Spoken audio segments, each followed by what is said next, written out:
from Lynch, Nebraska, to settle on a farm 5 3/4 miles south of Colome. Frank's father was Henry Bertram. Bertha's parents were Charles and Magdalene Mavis. Their ancestors lived near Seaton, which is now Poland. Now, before World War II, it was Germany, so you're all still German. Don't get excited and think you were Polish there for a minute, but at that time it was Polish. Frank's mother lived with each of her sons. Frank's mother lived with each of her sons a short time every year. She spoke only German, so Frank's children couldn't communicate with her very much. They can remember long conversations between her and their parents in German.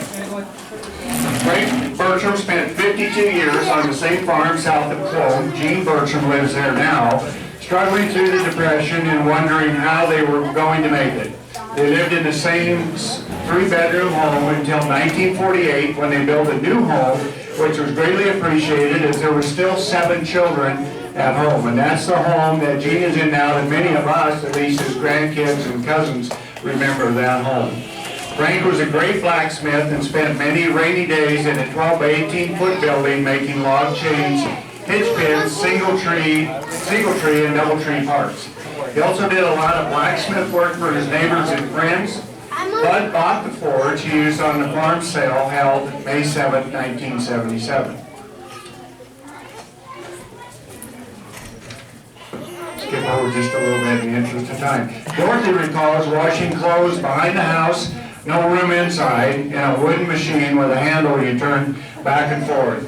When the blizzard of 52 hit on January 21st, Frank and Guy took off to get the children from school. The car stalled as the snow was so heavy it killed the engine. Visibility was so bad that they couldn't walk far, but thought they were close to a barn which was along the road. After searching and groping their way through the drifts, they found the barn, which was full of cattle. They went into the hay mow and pitched hay back and forth to dry off and keep warm. The next morning, Bud and Vern and 2 neighbors, Gus Weiner and Horace Shippey, started out to look for them. After much shoveling, they came to the stalled car and from there to the barn, finding Frank and Guy badly chilled but alive. Several people lost their lives in this blizzard. Frank and Bertha enjoyed visiting with their children and neighbors and having a good pitch game. They were members of the Zion Lutheran Church, and each of the children were baptized and confirmed Lutheran.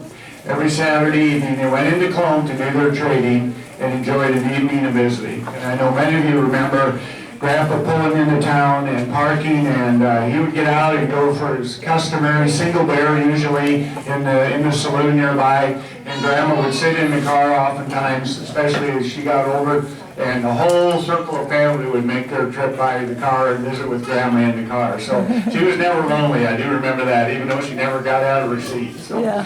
Frank loved horses and had lots of them. He sold his last horse just a few years before he died. He was almost 80 years old when he bought his first pair of cowboy boots. Bertha was the chief gate opener and closer when they went to check cattle, as she never learned to drive a car.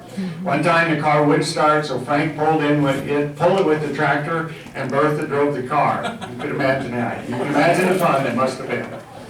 Bertha was a soft-spoken person. We all remember that for sure. She never raised her voice to her children. Her children always remember how she could churn butter while humming hymns and then patting it ever so gently into just the right mold.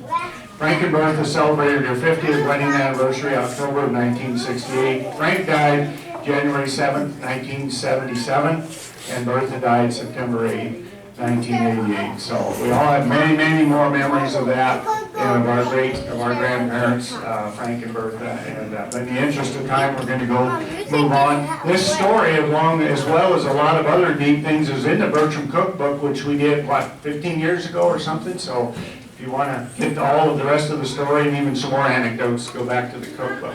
So I think we have our Links family.